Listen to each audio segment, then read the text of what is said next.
if he had to just play it on acoustic guitar, why would it work? It would be because his voice would be doing the sound design work. Yeah, yeah, yeah. You maybe have a very rhythmic vocal that is not, it's kind of a one note melody or something.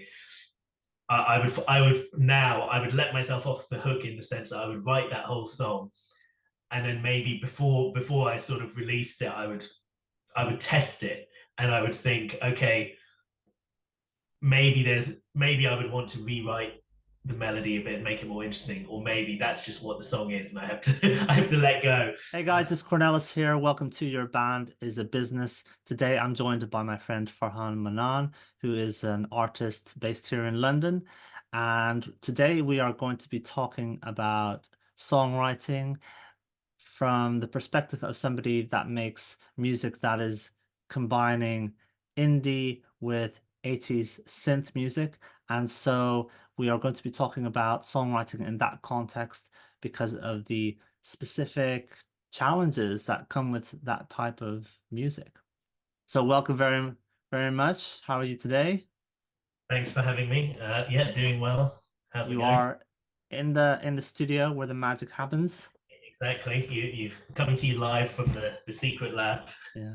So, yeah, how about you introduce yourself to everybody? Let us know how you got into music, your journey in music so far, or anything else about your background that you think might be relevant to what you're doing as an artist.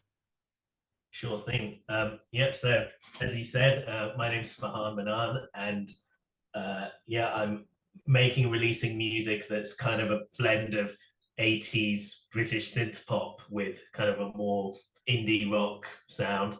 Um, and I've actually been releasing music under my name recently, only for the last kind of couple of years. But I've been, yes, working on my songs and my music for a long time. Kind of started when I was a kid as a guitarist playing actually classical guitar, and then I've Okay. had a very long and circuitous path to where I am now, where I'm kind of writing songs on acoustic guitar and then trying to record stuff which is mainly electric guitar and synth based. um, and yeah, I developed my vocals a lot in that time as well, so it's been a long journey from grade two classical guitar to whatever I am now. Yeah. And so, I assume like many people like myself, there was a how do you say it, a gestation period where songs were written and projects were created, and then eventually something coalesced for you in terms of the type of music that you want to make. And the result of that has been six singles so far, I believe, and one remix. Is that right? I think that's right. I've lost count, but yeah, yeah, you're absolutely right. I think I kind of uh, I think I probably saw the movie School of Rock, where the kid plays, he's playing the classical guitar, and then Jack Black like unlocks his mind to riffs, and I think that blew my mind as a 13-year-old. And ever since then, I've been writing songs, and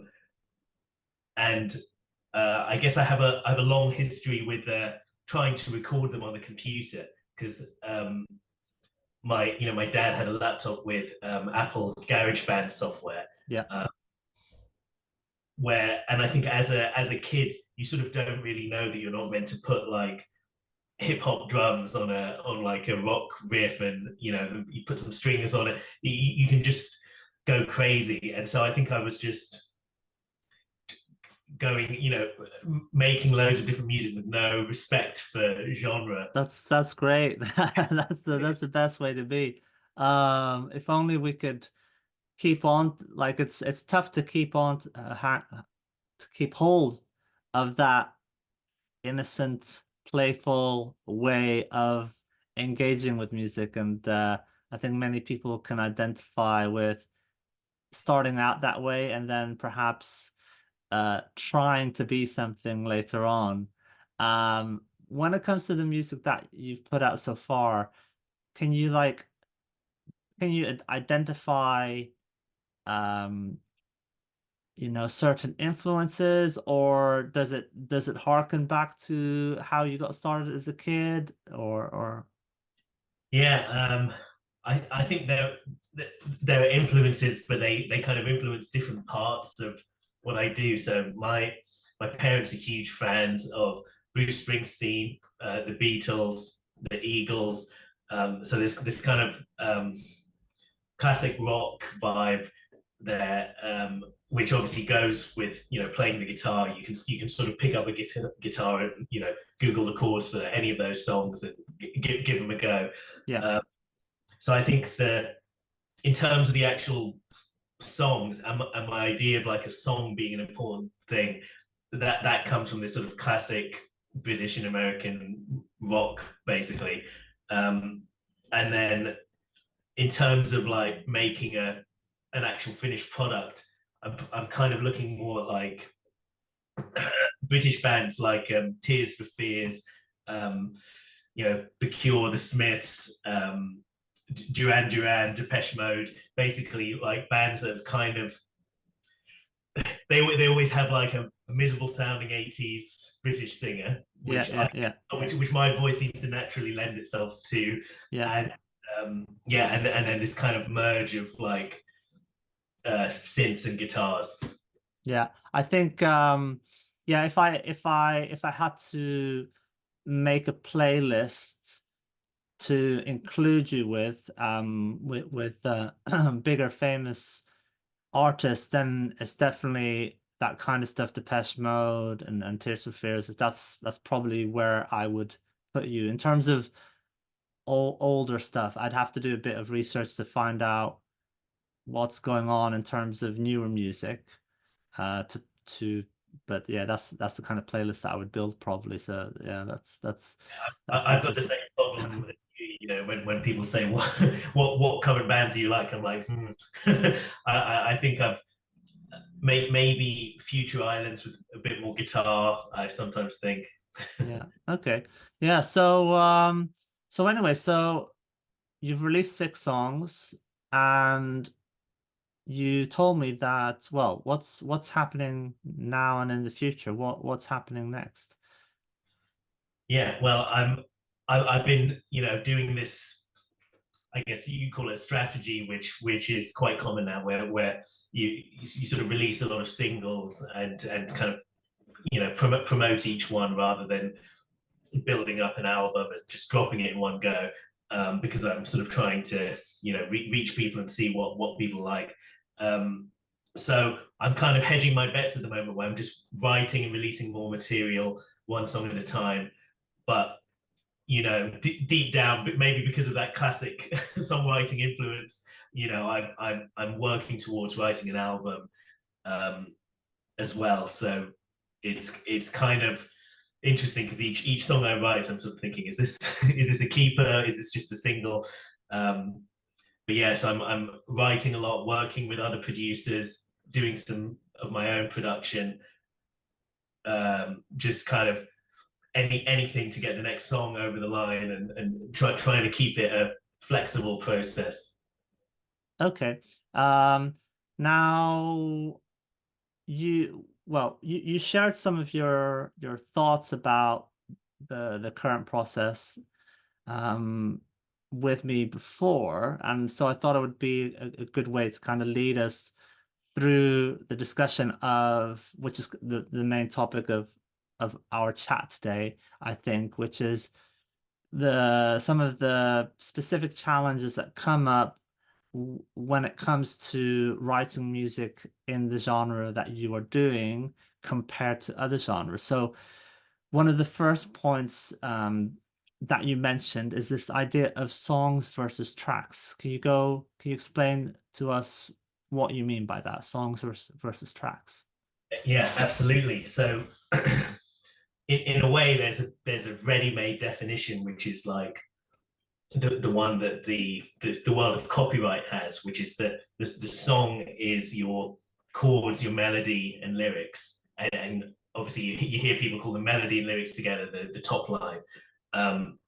And a sort of layman's definition of that is just the song is the thing that you can kind of sing. You can hum along to it. You can't hum along to like a drum beat or something like that, but you might be able to remember it as a cool part of the song of the track, but it's legally not defined as part of the song. And so when someone does a cover version, they're kind of singing the same song, but the production is probably going to be completely different. Or when there's a remix, even you can have even more intense changes. So the song is kind of the core, the skeleton, and then the track is what you actually hear and respond to, all of the drums and the bass and all the instruments. And honestly, the distinction between the two just does my head in, because actually, when you just listen to music for fun, or when you go to a concert, what you're hearing is a full arrangement. And you respond to this whole sound of all this stuff. But I think as a songwriter, you can fall down the rabbit hole of hyper fixating on one or the other. So I have this tendency to sort of, even if I make a cool demo in Logic or something, I always try and take it off the computer and just play it on guitar and sing it as a pure song, just to see if it kind of works. But I'm not totally sure if that is a good thing to do or not. It's helpful for me because as a singer guitarist, I will have to do that anyway. Yeah. But I think I'm sure a lot of music is made totally in the computer, and I don't think there's anything wrong with that. But it definitely leads you to a different outcome, I think. Yeah. So I mean, the easy answer, the quick easy answer would be to say, oh yeah, obviously a song needs to work just vocals and guitar, vocals and piano, and then if it's a good song. And that is a very valid thing to say. And I think it holds true to an extent, but I think where the great example always that I find is when people ask you to play a song. Oh, do you know how to play this song? And the song consists of one or two chords, and it's nothing without all the production, and it just sounds terribly boring. And that to me points to kind of the more complicated answer, which is what in the way that a lot of music is created nowadays is that the sound design and production is a very, very big part of the music, and it's not so easy. Yeah, you can't just give that answer, oh yes. On the like I said, on the one hand, it is very true. If you have a song that works just guitar and vocals or just piano and vocals, then it is very strong. But we're too far now into the world of, as I said, home production, where the sound design and production happens at the same time as writing the song. You can't just give that easy answer anymore in a lot of cases. Yeah, I think you're right, and I think it's almost like a genre shift has happened. Where I remember even 10 years ago, friends who were kind of getting to know my music kind of would eventually be like, "Oh, I get it. You're trying to do classic songwriting," because I guess now your vocals and melody and chords and stuff, yeah, they're just one aspect of that whole sound design. And I guess to some extent it's always been like that, but like you say, the options have been limited. What can one person create? in a living room. You know, it used to be you would have to have a piano or you'd have to have a guitar and you'd have to sing Yeah. or a bunch of singers. And now it's kind of you can sort of you've got all this sound that's portable. I mean, thinking of two chord songs, I was just thinking of "Born in the USA" by Bruce Springsteen. If he had to sort of, I'm sure he has done this, and I know the original demo of the song was acoustic, but if he had to just play it on acoustic guitar, why would it work? It would be because his voice would be doing the sound design work. Yeah, yeah, yeah, exactly, exactly. Yeah, yeah.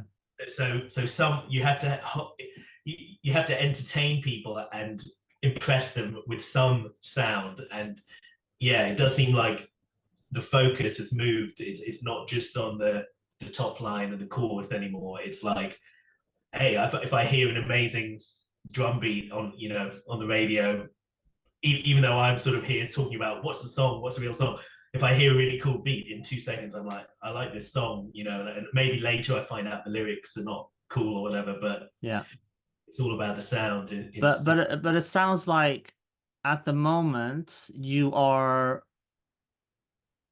still like you are either writing a song from the start on a guitar, or sometimes you start with the kind of sound design, but then you you take it.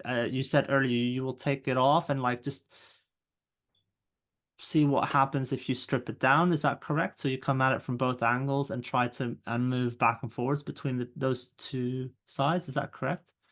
That's right. I guess because I've kind of realized that for what I enjoy doing, I like to have a song. I like to have lyrics that I sort of believe in, um, and I'm kind of comfortable with how I know, at least at the moment, that the song is going to end up as like a mixture of, guitars and synths and drums. I kind of know. I'm kind of comfortable with that, so I feel quite free to to sort of wrench out the song. And I guess it's just a personal way of working, but I do find even when I try and just build up the track in one go, I kind of just get too curious. I'm like, what would it sound? What would it sound like? Just Mm. back, and sometimes it sounds way better.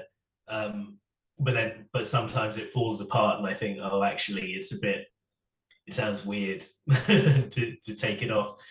Um, it's just kind of a process of experimentation. But yeah, that's kind of the way I do it. I'm still I like songs. I like the lyrics to it obviously takes a long time to pick up what the lyrics are saying in a song, but I like for it to not let you down. When you've listened to a song a bunch of times, Yeah. I don't I don't want to start thinking, oh, this isn't really about anything. It's just Right, that. right.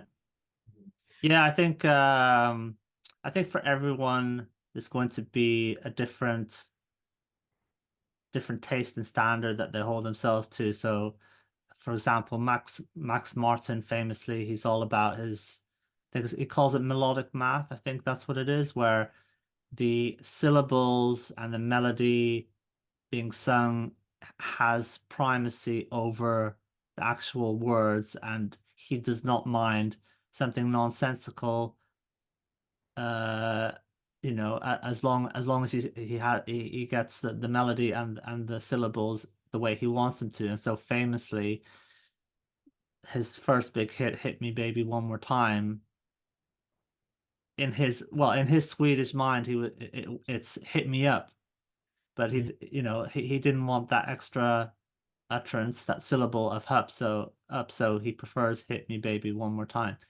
Um, and who can argue with that global smash at the time? But for me, personally, on the whole, I tend towards wanting it to, the grammatical on the whole. And there are a couple of instances where I've not done that. And that's only after racking my brain for a long time and really not being able to come up with any other way of doing it. So there are, there's I've done it here and there, but it's a last resort for me personally. I'm similar to you, but I've heard that Joni Mitchell is the other extreme where she won't compromise her lyrics for anything. But obviously she can sing probably anything and make it sound really amazing. So Yeah. maybe mere mortals like me and you are kind of in the middle where it's like you have to choose. Yeah, I mean, and possibly within a song, you have to like decide which way you're gonna go. If you're going the free form meandering route, then do that in that song, and and uh, and if you're gonna go the other way, yeah, for me personally, like when it comes to the decision of how accessible to make a song, I'm for me personally, I've sometimes made the decision where I think, okay, this trivial change is going to make the song more accessible or pop or whatever you want to call it. And it's it's in my opinion a trivial change, and I will happily do that. So for me, for example, I have a song "Don't Be Jealous" where when I recorded the song, there's a 2 bar intro, and I tried to come up with some kind of hook, guitar riff, or something to fill in that space, but I couldn't come up with anything, and I just realized it serves no purpose, so I just cut it out. So you have four chords that ring, and then it just goes straight into the vocals, and that is that makes the song more commercial and pop because there's no huge intro, but I'm not there's no artistic integrity that I'm sacrificing with like an empty bar of music, right? So that's the kind of thing where I'm like, who cares? And then other times there's something that I will sacrifice because I just like it a certain way. But then that's all within the umbrella of me being I'm in the pop genre. I'm in indie rock and punk, but it's I'm all my songs are 3.5, 4 minutes long, right? So I do have a song actually it will probably be 7 minutes long by the which has been recorded but not yet mixed and everything. And that's a meandering jazz odyssey. And that's the way I want it. And like, people have said, "Oh, what if you cut a verse?" But if I cut it, like, it's a story, and I'm just like leaving out part of the story. Okay, so one of the things that you mentioned is the reality of discovering your melodic range, and I can identify with this. I think it comes from the fact that when you are creating music in a DAW, you're very free in doing what you want to do. And then yeah, there's something that happens when you start singing over it or whatever. Can you talk a little bit about that? Yeah, absolutely. So I mean, obviously in your door you can sing something and copy and paste it, and then if you have to play it for real life, you realize, oh, I don't have the lung capacity. There's nowhere to breathe. Um, or yeah, you pick a key or even write a melody on an instrument in your door that you're thinking is you're going to sing it, and then find you can't sing it. It's too high or too low. That's actually happened to me as well. Um, or you what another thing that actually happened to me on a song I'm working on is like having kind of two sections which are kind of almost two songs and putting them together and then finding there's a massive leap. And any problem you can have with melodic range, you name it, I've caused it to myself by writing in the door. But even writing, um, you know, old school organic way, I have to be careful not to, get nervous that I'm being too boring and then write a song that has a massive uh, range. I mean, I've been told that I should try and keep it within an octave for a pop song, which is kind of hard for me. I mean, um, I know people who like almost have a competition where they're trying to use the smallest possible range for the melody without anyone saying this is a bit boring. You know, Right, right. what's the fewest notes you can get away with? I'm the opposite. I kind of, my voice is naturally kind of low, but maybe because of my influences, these kind of synth pop bands where they kind of go into falsetto suddenly. Um, I'm always trying to do that, or I think that's a normal thing to do, and then I end up with like a song with a 2 octave range in it that's actually very hard work. Hmm. So I've noticed, so during the pandemic times, I started messing around in Logic, and I thought, okay, let me learn, and I looked up tutorials and started making little beats and stuff like that. And I decided, okay, actually, I'm going to first I thought I'm going to give this to other people, maybe they can rap over it or something. But then I decided, no, I'll just turn it into songs myself.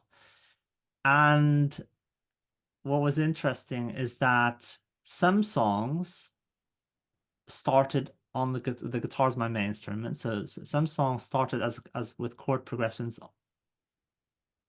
and other songs started as a beat with melodies and stuff like that. And there's this situation, and it's what we've talked about earlier, is where the songs that started out on the guitar, they obviously are a bit stronger, just that way, and can be performed um, on their own. And some of the others, which I've tried to convert, don't. And some of them do, some of them don't. But so I perform regularly at open mics, just myself and my guitar. So, I have that incentive to do that. And it what's interesting, I try to how can I visualize this as as broader or more narrow streets, or a road that you're driving down. So you can drive down, it's just a single road, or it could be a multi-lane highway. And depending on the music that you're trying to write a melody for or a song for, you'll have more or fewer lanes. Now, it's not necessarily the case that in a fu in a funny way, sometimes uh more sparse music can sometimes feel like you have less lanes, and sometimes having a full chord structure can actually feel like more lanes. So it's not necessarily the way that you would think Mm. it goes. So for example, if you have a chord progression which is just 1 4 5, in a way, in some way, that's a multi-lane highway that you can go a lot of different places there. And when it comes to my songwriting on the guitar, I find that too many options. 1 4 5. If I start, obviously in a chorus, I will tend to use those I don't know, can't remember the name for it, but it's like a very strong cadence when you go between those chords. Especially in choruses, if you use those big major chords, that is very handy. But when I start writing a song, I need to narrow my options in a way to stimulate my creativity. Otherwise, it's just, and it's kind of analogous to opening your door, and you're like, wow, I can create any sound that I want. If I start with 1 4 5, it's like, well, I can go anywhere. It's too much. So that's why when it comes to my songwriting, I find it easier to narrow my options with a quote unquote more complicated chord progression, for example, or with a riff, because then my options are narrowed. And then if I want to write a melody to sing through that, when I want to turn that track, as it were, into a song, my my options are narrowed, and I find that stimulates my creativity more. And then when it comes to taking something from the initial idea to the finished song, then I will allow myself to open up again in terms of options because I've narrowed myself at the start and I've got the seed of an idea. Now, to bring it back to what's going on with your music, or in terms of the perspective I just discovered, it's something that I already knew, but then it's something that you see or hear in other artists, but then when you do it yourself, you kind of get a new appreciation for it. As I said, some songs, chords, and then I would create hip hop beats and add other kinds of instrumentation. And that song is stronger, as it were, because it started out with chords.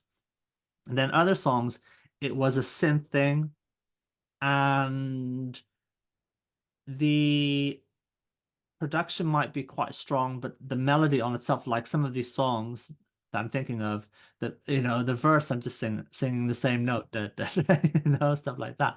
And so I've tried to do it on a guitar, and it's like it's okay, but it's not really there. Now, as we were saying earlier, I think it's a bit simplistic in this current era to just say, okay, the songs that are strong with just the instrument are the better songs. I think you can't really say that anymore, but it's an interesting thing to see, and then especially, as I said, trying to translate it to something live, you can't you bump up against that. Is that any So there's two things that I would want to ask you about. Is the aspect of performing it live, is that in any way consideration for you? Um, and second of all, when it comes to discovering that initial idea that provides the inspiration, do you notice for yourself any difference in quality between, okay, this idea happened when I was strumming some chords versus this idea happened when I had a drum beat and a synth line? Do you notice any difference between those two? So the first one was about the live performance consideration. Is that a consideration at all? Yeah, it is, and I mean, for those who don't know, the way you and I met is from playing open mics a lot, and so I think you're still doing it. I sort of fell off the wagon a bit in the pandemic, and I busked a bit, but yeah, playing guitar, acoustic guitar usually, and singing to accompany myself. Uh, that's like a deeply ingrained sort of way of doing things. And I have been in bands, but I'm kind of, yeah, I do sort of have a real a real feeling that at some point all these songs will have to be played in a sort of solo arrangement. um and yeah, oh yeah, and I mean, I intend to try and play some more gigs next year, but I'll think about that later. I need to rehearse a lot more.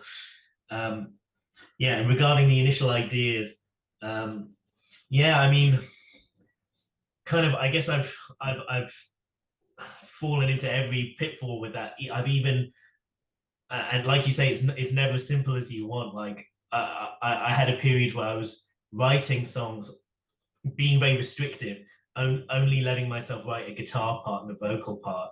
Um, and I was writing quite rhythmically interesting guitar parts, riffs and arpeggios and stuff that just sat, I could just pick up the guitar and start playing, and people would say, "Oh, what's that?" Instead of cowboy chords. Hmm. And um, the weirdly, that maybe it's because those guitar parts took on too much of the work, but a lot of the songs, when I look back at that period, the melodies they're nothing special. They're kind of the same.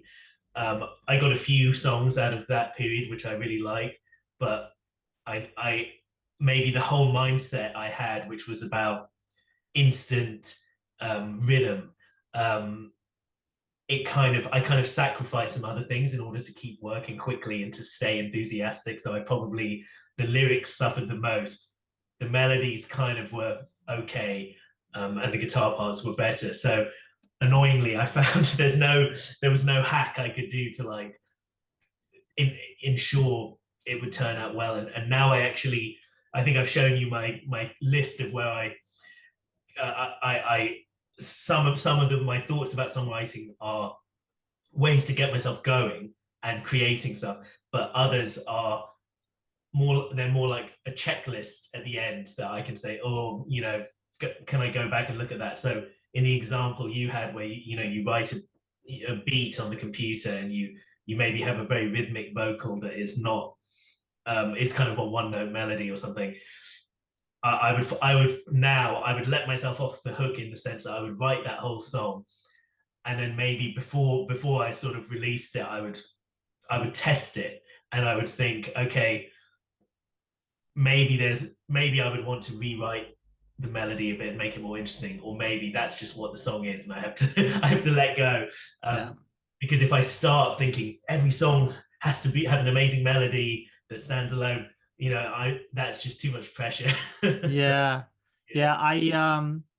So some of my favorite songs, pieces of music is where I feel and I haven't analyzed them completely to verify this. So I could be I might be fooled and maybe the veil is in front of my eyes because I haven't done the deep dive. But some of my favorite songs and pieces of music is where it's not immediately apparent what the chord progression is, what and how that interacts with the rhythm and the melody. So it's not to say that I don't there are songs that I love which is where you hear the chords, they're just being strummed and somebody's singing over that. There's some amazing, amazing songs that are just that. But some of the top tier is where it's not quite apparent. Obviously, people are playing guitar or piano or whatever, but it's not, unless I sit down or look it up and see what's going on. It's not immediately clear to me, okay, it's this chord, this chord, this chord, this chord. And like the somebody that often gets there is Jimi Hendrix, although, when you as a guitar player, you do sit down and you hear, okay, it goes from this chord to this chord to this chord, but it starts to blend. And I think about a song like Little Wing, which, yeah, yeah, as a guitar player, you do hear, okay, this chord, this chord, this chord. You do hear that, but he blends in melody with chord progression where that boundary starts to blur. And that's some of my, for me, absolute favorite songwriting. But I'm not there. So for me, I have to kind of settle. And what you were talking about earlier, you've got, I can imagine them like these bar charts where you have like strong chord progression, strong melody, strong rhythm. And in an ideal world, we want it 100 out of 100 and everything. But in reality, we kind of have to settle with like, hey, that's good enough and that is good enough. And it's one of those things as a creator yourself, you have maybe super high standards that a listener does not think about or even hear. Um, and yeah, I mean, I think that, that's a big question, what you were hinting at earlier is like good enough because yeah, I've had situations, I I'm like you where if I sing this interval instead of that one, will that make this like the best song ever? That's the kind of stuff I think about, instead of like, if I sing the major third instead of the major second, is that going to like, but you can drive yourself crazy thinking about like that. Yeah. it's so true. I mean, I guess, yeah, I think we're similar. You can get very perfectionist, but there are a few kind of saving graces, and I think one of them, kind of like I mentioned before when I was talking about a hypothetical acoustic version of Born in the USA, is that a kind of emotionally believable performance can kind of make up for a lot of things, or cover a multitude of sins. And maybe it's the only thing that people want. Maybe, from live music especially. I can't remember who said it. I think it's a famous female songwriter whose name is escaping me right now, but saying, when you pay for it to go to a gig, you're paying to see someone believe in themselves. Right. And it's like, it's like this totally woo-woo emotional type thing, instead of all about which interval goes where. Yeah, although I totally believe that. But then I personally do have a taste for being particular about some things. And I think, and so for everybody, that's going to, what they are particular about is going to define themselves as an artist, which is great. I so I'm starting to become aware of some of my idiosyncrasies. I guess, is that the right word? Um, because over the past, I guess it's 4 or 5 years now, I have been releasing my music, and so what for a long time just existed as acoustic songs, and yes, I would record an acoustic demo, but I would not listen to the demo. I would record the demo and that was it. And so I was always experiencing the songs from the inside, performing them. And so when you record your music and put it out, it's it's now captured, and then it's a bit easier to start to become aware of your stylistic choices. And up until now, that's been fine. I haven't worried about that too much. But now that I have a body of work, as it were, I want to like be a bit more conscious of it and think, okay, not to start repeating myself too much. And there's going to be characteristics to the way that I do things, but it's coming to the point now, especially since I will have to write new songs, which I haven't really done in a while. So it's going. I'm going to choose to try and evolve in some way. Now, when you are writing, especially when it comes to melodies, I think when you're first starting out, it's really easy just to follow your instinct and just sing what sounds good to you, and that is great. But I think you have to at some point, I think it's good to be aware of what your instincts are doing, and then you can then consciously choose whether to follow that or not. And so something that I notice in other people, and this is, it can be a criticism or it can just be an observation. It's like however you want to take it, and it's up to the person that I'm talking about whether they take that on board as something to be aware of or not. And I find it so funny that when I talk on really high abstract things, and I need to get a bit more specific. So what I'm thinking about, for example, is I will often encounter people that will write and sing in a very blues specific way. And it's in terms of style, how they're singing, and also the melodies that they are choosing to sing. Now, if that's what they want to do, that's completely fine. That's their taste. That's great. But sometimes I encounter artists, and it seems to me that they are trying to be a pop artist, but they are singing, as I said, in a blues way and singing blues melodies it's not something I will go up to them and talk about. But if they were to ask me, oh, what do you think of my music and stuff like that, then I would say, okay, are you consciously trying to do that in case, fine, do that. Or is that something that you are unconsciously doing and you're not realizing that you're doing that? And would you not do that if you were conscious of it? Because you could perhaps argue that that kind of melody writing and that style of singing is not going to do well in terms of pop appeal at the moment. Yeah, So to turn that into a question, like, is that the kind of thing that you think about in terms of when it comes to like nailing down a melody, a top line?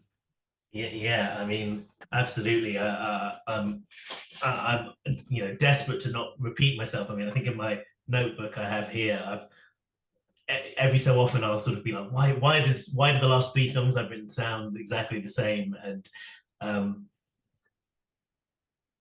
vocally and in other ways, like how I play guitar, I'm always conscious that maybe it's my earliest songs that I learned on guitar have really got like a chokehold on what I think is like the default thing. And even certain intervals, I remember there was a period where they were calling going from the fifth down to the major third the millennial whoop. Right, right, right. And it was in every like Katy Perry song and Ed Sheeran song at that time. Dating myself now, that kind Yeah. of 2010s era, or 2000s into the 2010s, and yeah, there's these kind of memes and like little affectations or entire styles of singing that kind of take over. I mean, like um, you know, uh, I think so many people still try and imitate Amy Winehouse, not just vocally, but like it's like her whole the Mark Ronson and the Dap Kings and Amy Winehouse sort of found a solution, a whole way to put music together, and I think that there's so many of these kind of unspoken rules in pop music where we think of classical music as very fusty and rule oriented, but I think the genres in pop music are equally. They all have their own language, and you can fall foul of it or you can play with it.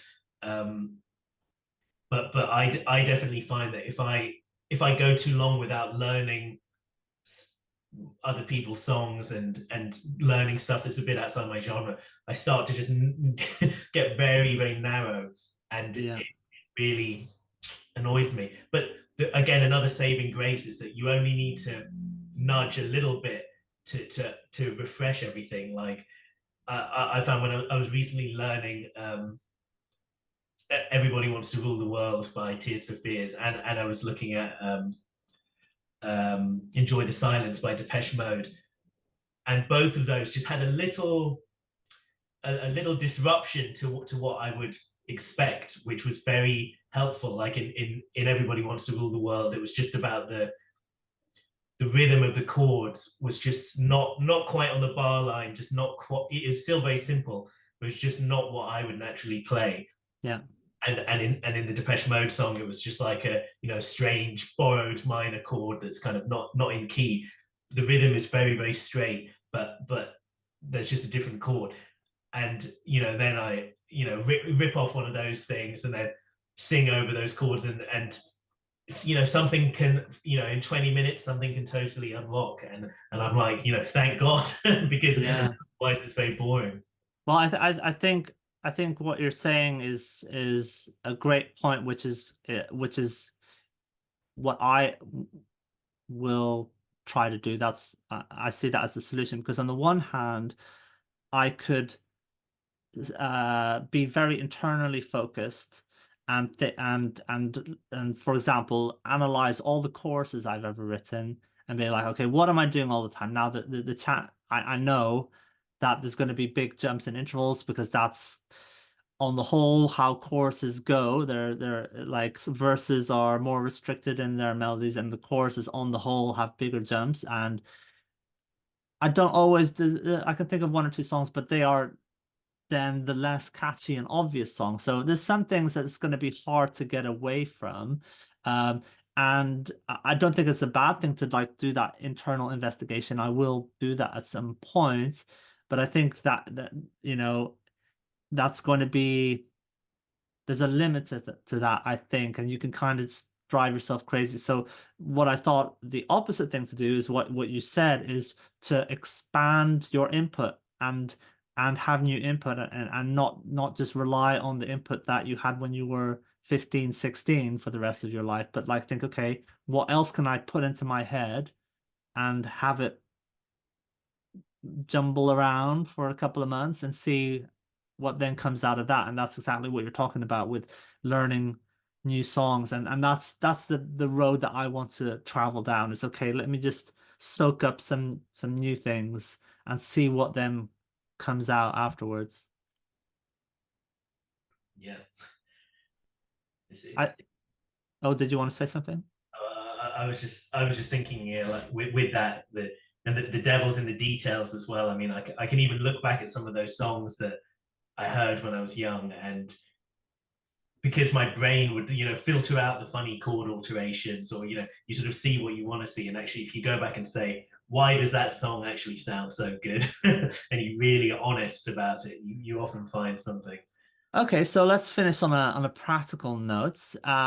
Over the years of writing songs, production, whether that's on an instrument or in a DAW, you've tried to think about how to get better at this, more efficient, and you've come up with a little system that for yourself. And there are three types, categories of tips and tricks for writing songs, writing music.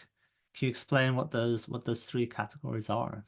Yeah. That I mean, I have a note on my phone, which people probably think is the ravings of a madman, and it probably is. But yeah, you've explained it well. It's basically I have like a traffic light system, so I've got like these green tips which I've written, which are like things to get the creativity going to like well, it's like when you're thinking, oh, I've got writer's block, so I've got green. Some of my green things are like just make a backing track in the door and just make some music that excites me, and sing along with that, get something going. Like sounds so obvious, but it's like to cut through all of the pontificating we were just doing, Yeah. just something. So Um, so green is generative, right? Yeah, exactly. So these green are like to generate new material that then I can criticize if I want, but it's like just unblock the process. So yeah, working from making a fun backing track, working from that.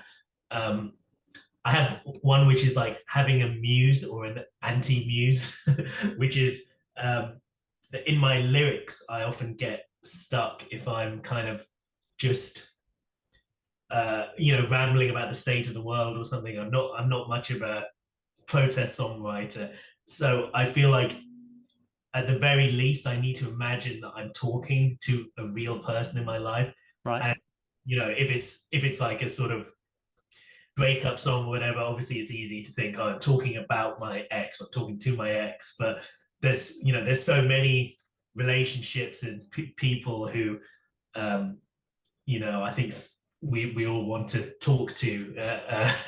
We have things we wish we'd said, or we're trying to figure out what we want to say, and I find that really helps me to generate lyrics, which are maybe the hardest part for me, writing lyrics, or I hold myself to high standards.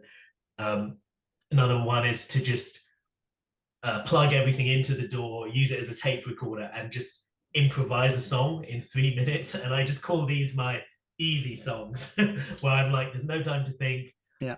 It's just like freestyle an entire song. And then when the dust settles, I can look back and say, actually, that was a good bit. Sometimes the whole thing is useless, but often there's something in there. And even if I throw that whole thing away, it's kind of put me in a different mood for when I start the next thing I'm going to do. It's kind of given a playfulness back to the process instead of that real technical thing. Yeah.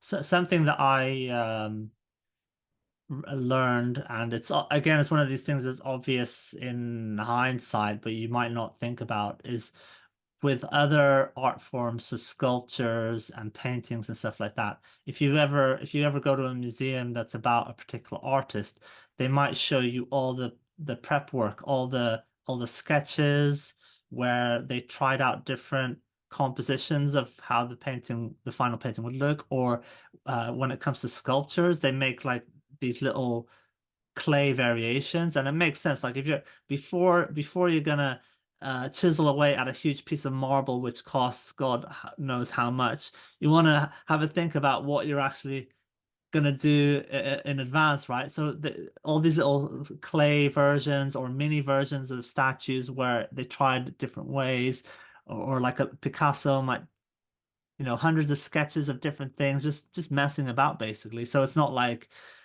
they sit down and create the masterpiece, from scratch. There's all kinds of playful experimenting that happens before. Yeah, I totally agree with you. And I take a lot of inspiration from that, from how visual artists work. And I would call what you just said, yeah, like the kind of sketchbook mentality, or maybe the art school mentality, where you know you may think, oh, I want to write a song about this thing that happened to me, or I want to write a song with this kind of chord progression, but that doesn't mean the first time you sit down has to be exactly. It doesn't have to be the final product.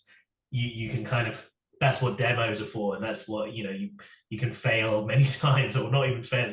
You do experiments, and then an entire song can just be an experiment. Um, as annoying as that can be to hear, if you've labored over something for months. Yeah, yeah, The work is never wasted. Always it's doing something for you. yeah, exactly. And so those are generative ideas and tricks. What else do you have?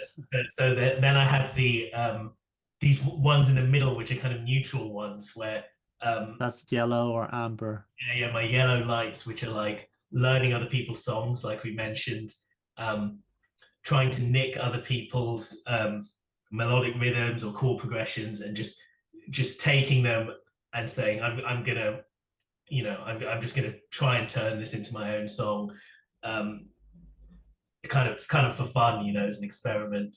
Um, and other kookier ones, like I like to sort of rewrite the lyrics by hand, and because it slows me down so much, it like makes me have different ideas while I'm writing it.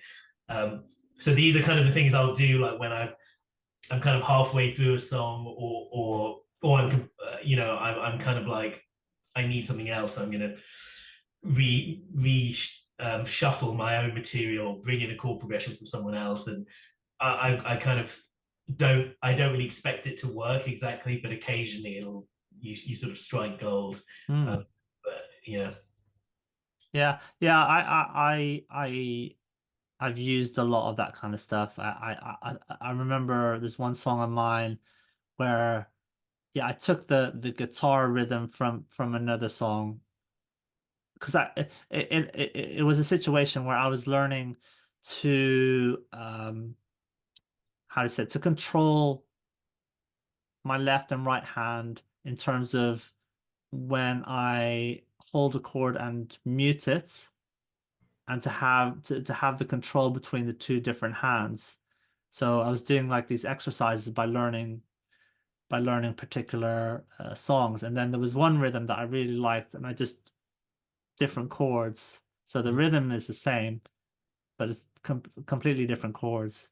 So that's the thing where you take one aspect of something, um, and yeah, I mean, no one in a million. It's just like rhythms. I think exploration of rhythm is underappreciated uh, with a lot of musicians, and I think it's one of those things where you unconsciously you when you first start learning an instrument, especially guitar, you learn a couple of strum patterns. In the beginning, you're probably doing it very consciously, but then afterwards, it's really easy to coast on that for the rest of your life. Um, and again, nothing wrong with that, but it's like it's one of these things that can be unconscious, and if you actually think about what you're doing, it can open up a lot of things for you. So Yeah, so true. I mean, I think I literally had one strumming pattern and one sort of chugging thing for many years until I started busking, and I was like, "Come on, man!" And then I had to then I learned about 10 different ones, which I've forgotten most of them. But yeah. I mean, I can't sit here and name yeah, strumming. I have no idea, but like you said, and like many other people, by learning other people's songs, you learn all these strumming patterns because you hear it and you try, you can. Most people don't look at like these charts. I know they exist, with the up arrows and the down arrows and stuff like that. And yeah, sometimes you look that up and see what's going on. But I think most people do it by ear by the time they get to a reasonable level on the instrument. But yeah, just by learning new songs, that's probably the way that most people kind of take in that kind of new rhythms, new ways of playing their instrument. Yeah. Uh, it's good. and finally, we've got red for the restrictive Yeah, the restrictive tips. tips. um, so one of them we've already kind of discussed at length, I guess, which is like the idea of a song having to stand alone with guitar and voice. And I have that in my list because yeah, I want to be able to play them solo. Um, and like I said, I now sort of look at it at the end, and I have it in mind when I'm writing the song, but I try not to beat myself up too much along the way. It's kind of more of a it's not something that's very inspiring to think about. It's kind of just yeah. But then I have this other idea, which is yeah, having trying to have the melody, the lyrics, and the chords each be kind of catchy. And I say chords, actually, I mean the guitar part or the keyboard part, the Yeah. main accompaniment, because that um, yeah, that's the music. That's if that's what you're actually going to play, you know, just because it's meant to be this stripped back version doesn't mean it has to be boring. It can just be a great guitar part, and I think maybe you don't need this on your list, Cornelis, because I know you're kind of quite you'll come up with a riff, and you'll often start a song that way. Whereas I think under the guise of trying to minimize everything, I think I got a bit lazy and I went to this point where I was just sort of almost doing single strums of chords, like a complete skeleton, and then kind of at the end being like, well, this sounds, it sounds like a forensic songwriting demo rather than a Right. rather than an actual. Yeah, I mean, so my background is that I wanted to play guitar in bands and I didn't want to sing, and then so that's how I was always approaching the guitar. But then over time, I got into decided to sing myself because otherwise nothing happens. That classic story. So then I really shifted towards chords, and then when you perform at open mics, there's this evolutionary pressure to play songs that are rhythmically strong and chords so that everyone in the room can hear it. Because if you play plinky plonky songs, then people start losing attention. And it depends on the room, depends on the night, but that exists. So then there's a shift towards that. And personally, I would like to move back a little bit away from that, and well, see if I can. So, but that requires I feel comfortable in doing that because I've got music released already. I've got lots. I've got a bunch of people that I play in a band with sometimes, so that can like gives me some room to move in a more riffy or a more free-form guitar direction because the drums and the bass can uphold the rhythm. Whereas when I was only doing open mics, yes, I've got songs that are not chord heavy, but yeah, as I said, there's this kind of if you want to go along with that, you don't have to, but if you want to go along with that, there's kind of this pressure to be rhythmically and be rhythm heavy and have chords that can be heard in a loud room and that kind of stuff. So yeah, I would like to move away from that a little bit, but it's all part of this journey where you go back and forth, and then with you with DAW instruments back and forth. I think it's like it's good to be conscious of it and not just because if you're not, then you might be hitting your head against a brick wall and you're not quite sure why.